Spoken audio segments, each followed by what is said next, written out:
Il a été choisi avant sa naissance. Habilité par l'Esprit de Dieu. Plus fort que les armées. Craint des nations.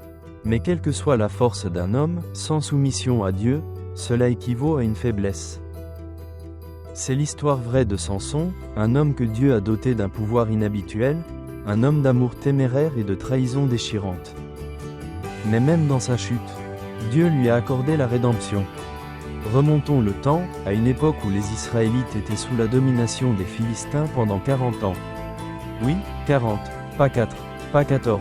40 ans de patrons philistins vous disant quoi faire et ne pas faire, et vous faisant probablement payer un loyer bien trop cher pour votre propre terre.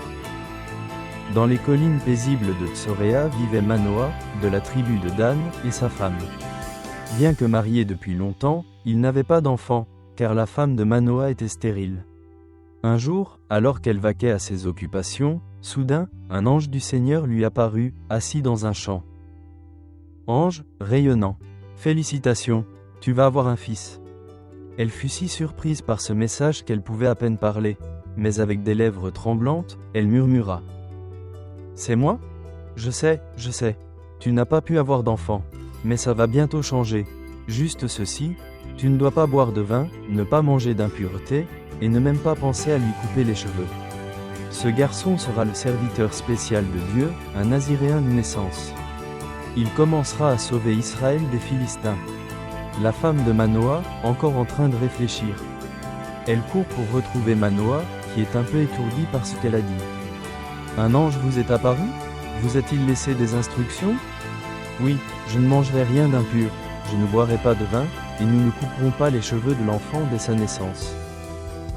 Ô bon Seigneur, envoie-nous de nouveau l'ange.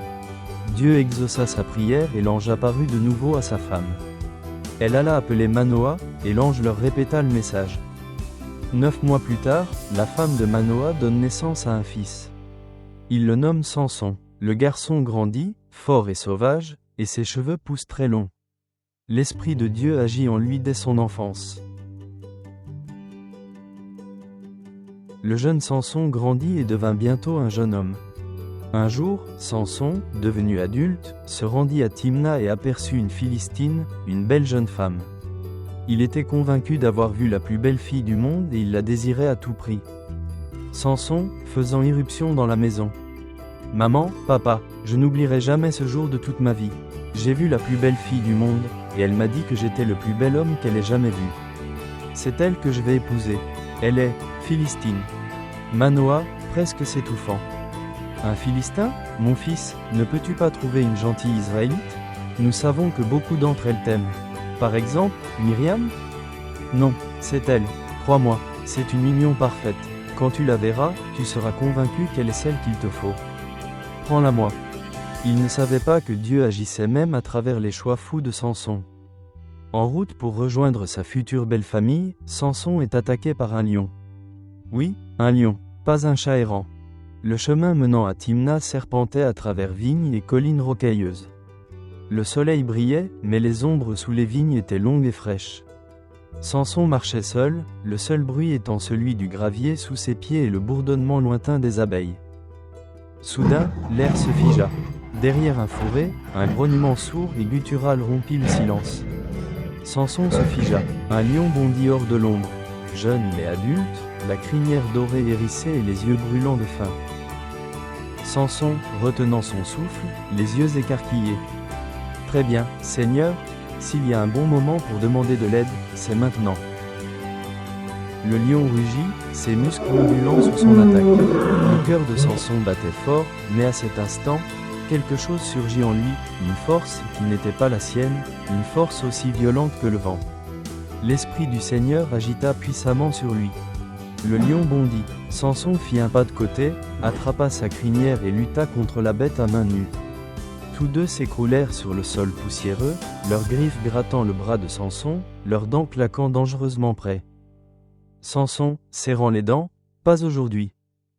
Il planta ses pieds, pivota et, avec une force qu'il ignorait, déchira le lion aussi facilement qu'un chevreau. L'air résonna de la lutte, halètement, poussière, puis silence. Samson recula en titubant, les mains tremblantes. Il regarda le lion sans vie, stupéfait, essoufflé et légèrement sous le choc. Samson, à voix basse, pour lui-même, levant les yeux, « Merci, Seigneur. » C'était quelque chose. Il jeta un coup d'œil autour de lui pour s'assurer que personne ne l'avait vu. Après un moment de répit, il reprit son chemin. Il garda cette petite aventure pour lui. Après tout, « J'ai tué un lion » n'est pas une conversation ordinaire à table. Plus tard, en rentrant chez lui, sur le même chemin, il trouve des abeilles faisant du miel dans la carcasse du lion. Eh bien, qui aurait pu imaginer ça? Il prend du miel, le grignote, en emporte un peu chez lui et le partage avec ses parents, omettant le détail d'un lion mort.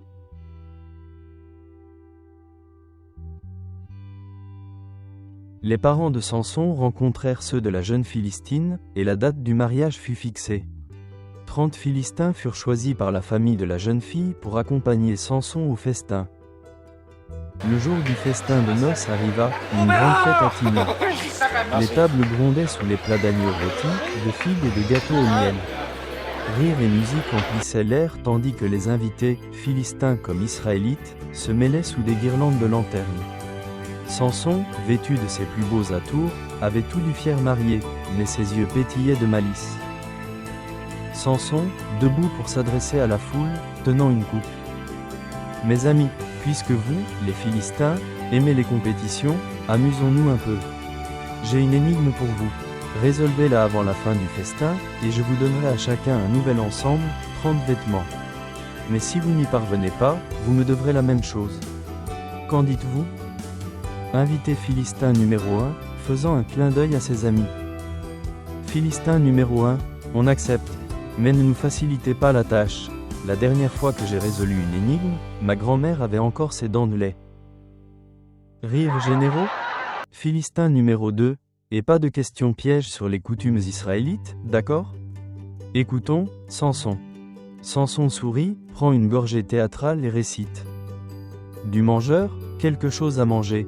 Du fort, quelque chose de sucré. Les invités murmurent, certains se grattant la tête.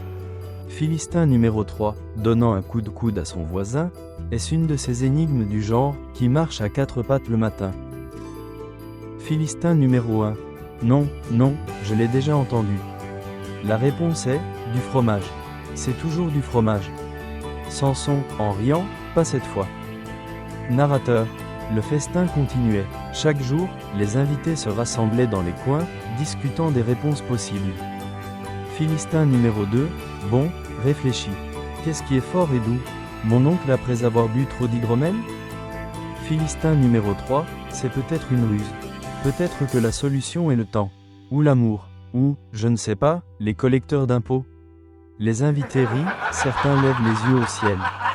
Philistin numéro 1, demandons à sa femme.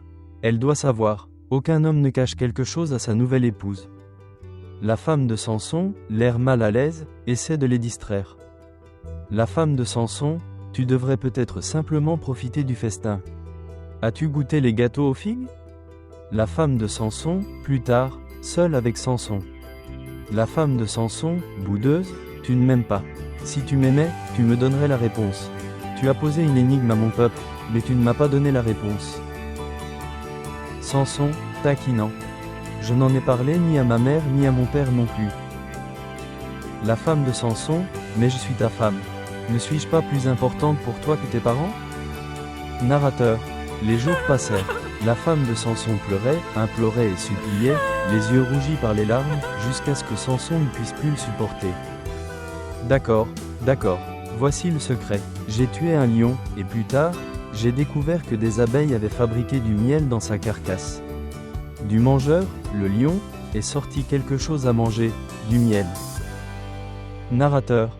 À peine Samson eut-elle murmuré la vérité qu'elle se précipita vers les invités philistins.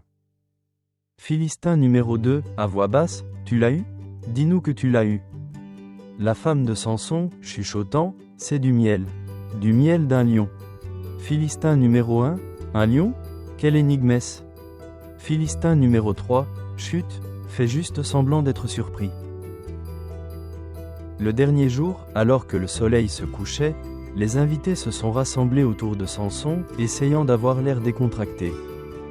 Philistin numéro 1, avec une confiance exagérée, Samson, nous avons réfléchi. Qu'y a-t-il de plus doux que le miel? Et qu'y a-t-il de plus fort qu'un lion? Le visage de Samson s'assombrit. Il comprend aussitôt la vérité. Si tu n'avais pas labouré avec ma génisse, tu n'aurais pas résolu mon énigme. Philistin Croisillon 2, souriant, un marché est un marché. Narrateur. Samson, brûlant de colère face à cette trahison, quitte le festin en trombe. Les invités se tapent dans le dos, discutant déjà de la couleur de leurs nouveaux vêtements, sous le regard de la femme de Samson, le regard rempli de tristesse. Ce qui reste du festin du jour, du vin renversé, des gâteaux à moitié mangés, les rires des invités s'estompant tandis que les pas de Samson résonnent dans la nuit. Et ainsi, ce qui a commencé comme un jeu s'est terminé dans l'amertume, pour Samson, pour sa femme et pour tous ceux qui étaient sur le point d'être pris entre deux feux, entre l'une de ses forces et les deux, la fierté des Philistins. Samson se rendit à la ville philistine d'Ashkelon, fit descendre 30 hommes et prit leurs vêtements pour accomplir la récompense de l'énigme. Pendant ce temps, sa femme fut donnée à son témoin. Scène, renard, flamme et fiasco. Plus tard, Samson revient avec une chèvre en guise d'offrande de paix, mais découvre que sa femme a un nouveau mari, son témoin philippin. Samson, outré, cette fois, c'est personnel. Il attrape 300 renards, ne demandez pas comment, les attache deux par deux, attache des torches à leur queue et les lance à travers les champs des Philistins. Blé, vigne, oliveraies, brûlés. Les Philistins, furieux, brûlent sa femme et son père. Samson riposte, une fois de plus, avec vengeance. Il attaque les Philistins avec fureur et en terrasse un grand nombre. Alors que les choses s'aggravent, c'était œil pour œil et dent pour dent. Scène, les 1000 Philistins, la bataille de la mâchoire. Samson se cache dans une grotte, dans le rocher d'Étam, mais les Philistins rassemblent une armée et encerclent Juda à cause de lui. Le peuple de Juda, ne voulant pas d'ennui, envoie 3000 hommes pour le chercher. Le Judéen s'approcha de Samson et lui dit : « Samson, tu nous mets en danger ici. Nous devons te dénoncer. » « D'accord, mais jure que tu ne me tueras pas toi-même. » Liés avec des cordes, Samson est livré. L'armée philistine grouillait, leurs armes étincelaient, leurs cris résonnaient sur les pierres. Le capitaine philistin, levant son épée, le voilà, le fauteur de troubles, attaché le plus fort. Les mains liées par de nouvelles cordes, Samson se tenait droit, scrutant la foule du regard. Arrivé à le accent aigu à Chi, les guerriers philistins le raillèrent, certains lui lançant des pierres aux pieds, d'autres se vantant d'avoir enfin capturé l'homme qui avait brûlé leurs champs et brisé leur fierté. Samson, à voix basse, presque pour lui-même : « Seigneur, j'ai confiance en toi. Je suis peut-être lié, mais je sais que tu as encore plus en réserve. » Soudain, l'Esprit de Dieu descendit sur lui, et la corde qui le liait tomba de lui comme si elle avait été brûlée par le feu. Soldat philistin, il est en liberté. Attrapez-le. Les yeux de Samson se posèrent au sol, à la recherche d'une arme. Là, à moitié enfouie dans la poussière, se trouvait une mâchoire d'âne, blanchie par le soleil. Ni une épée, ni une lance, mais cela ferait l'affaire. Il saisit la mâchoire et se tourna pour faire face à la vague de Philistins qui arrivait. Samson, en criant : « Viens, alors !» Le premier soldat se jeta sur lui, mais Samson frappa la mâchoire avec une telle force que l'homme tomba instantanément. Un autre suivit, Samson se baissa, pivota et frappa. À maintes reprises, les guerriers philistins chargèrent, et Samson les affronta à maintes reprises, la force le submergeant comme un fleuve déchaîné. La bataille fut un véritable tourbillon.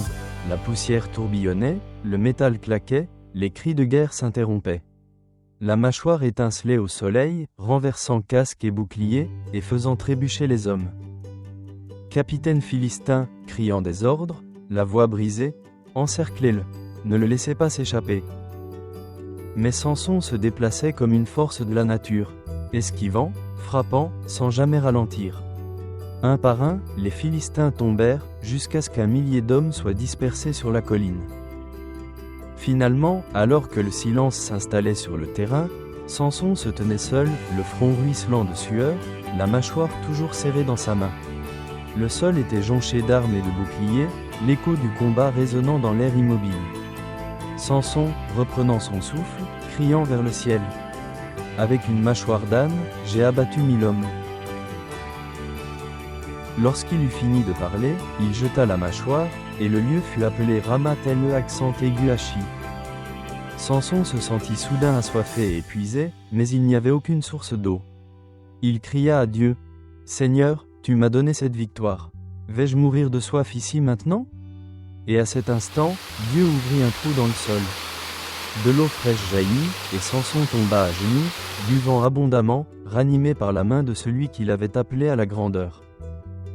Les portes de Gaza. Samson, qui n'est jamais à l'abri des ennuis, se rend à Gaza et passe la nuit chez une femme. Des Philistins armés encerclent la maison, avec l'intention de le tuer dès son départ au matin. Mais à minuit, Samson se lève, arrache les portes de la ville de leurs gonds et les porte sur une colline. Un garde philistin, nos portes viennent-elles de s'éloigner ? La tromperie et la trahison de Dalila.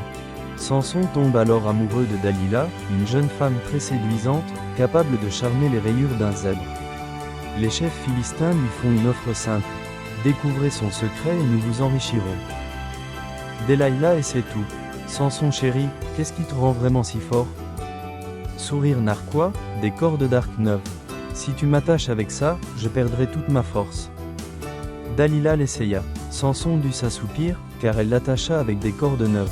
Elle s'écria alors, « Samson, les Philistins sont là pour te capturer. » Il rompit les cordes de l'arc. Elle essaya de nouvelles cordes, tressant ses cheveux sur un métier à tisser, mais rien ne fonctionnait. Elle le harcelait jour après jour. « Tu m'as menti, tu t'es moqué de moi à maintes reprises. Comment peux-tu dire que tu m'aimes si tu me caches des choses ?» Samson, gémissant. « D'accord, j'en peux plus. On s'agite pour rien, c'est fini. Aucun rasoir ne doit jamais toucher ma tête. Si je perds mes cheveux, ma force le sera aussi. » Dalila sait qu'elle a la solution. Pendant que Samson dort, elle appelle un coiffeur. Coupe, coupe, coupe. Samson perd toute sa force. Les Philistins bondissent, lui arrachent les yeux et l'entraînent enchaîné. Scène, le dernier combat de Samson. Le temps passe, les cheveux de Samson commencent à pousser. Les Philistins organisent une grande fête pour célébrer leur victoire et invitent Samson à se divertir. Animateur philistin, mesdames et messieurs, je vous présente le puissant Samson, qu'il y a peu encore, notre armée de guerriers aguerris craignait d'affronter au combat, le champion acclamé des Juifs. Un homme qui a tué à lui seul 1 millier de nos soldats sans épée ni lance. Il est tout à vous, maintenant disponible pour des fêtes et des humiliations publiques. Laissez-le nous divertir un peu, peut-être même faire un saut spécial ou une danse. Ses yeux ont disparu et ses pouvoirs ont disparu, ô Philistie, sache aujourd'hui que nos dieux sont vraiment plus puissants. Samson, conduit par un serviteur, murmure, « Place-moi près des colonnes, afin que je puisse m'appuyer sur l'une d'elles. » Il prie doucement, « Seigneur, souviens-toi de moi. Juste une fois encore, donne-moi de la force. » Les mains sur les piliers, Samson pousse de toutes ses forces en criant, « Seigneur, que je meure avec les Philistins. » Le temple gémit, le toit s'effondre et des milliers de personnes sont écrasées, dont tous les chefs philistins, et Samson lui-même meurt. Il a dirigé Israël pendant 20 ans. Dans ces derniers instants, Samson accomplit plus que durant toutes ces années de folie. Sa famille l'enterra avec honneur, et son histoire devint une légende. Celle de la force, des erreurs et d'un Dieu dont les plans sont infaillibles. Réflexion de clôture. Samson n'était pas parfait, loin de là, mais Dieu l'a quand même utilisé. C'est une leçon pour nous tous, Dieu peut agir par nos forces. Il peut aussi se servir de nos maladresses, de nos trébuchements et même de nos chutes pour accomplir ses desseins supérieurs sur terre. De celui à qui il a beaucoup donné, il attend aussi beaucoup. Dieu attend humilité et abandon total de tous ceux en qui il a investi son grand amour et sa puissance. Il attend davantage de tous ceux qui l'utilisent, et même de tous les siens. Dalila est symbolique, elle peut être un homme ou une femme. Dalila est peut-être douce à côtoyer, mais cette douceur laisse vite un arrière-goût amer et douloureux qu'on ne peut se défaire de sa bouche et de sa vie. Que chaque Samson fuit Dalila.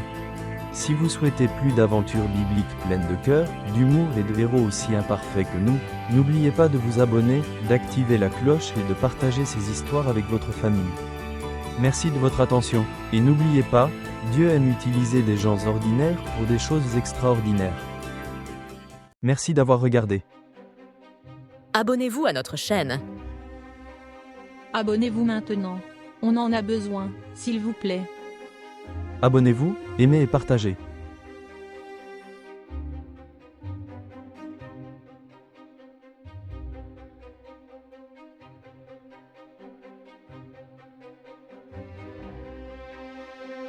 Merci d'avoir regardé Expression de la foi biblique.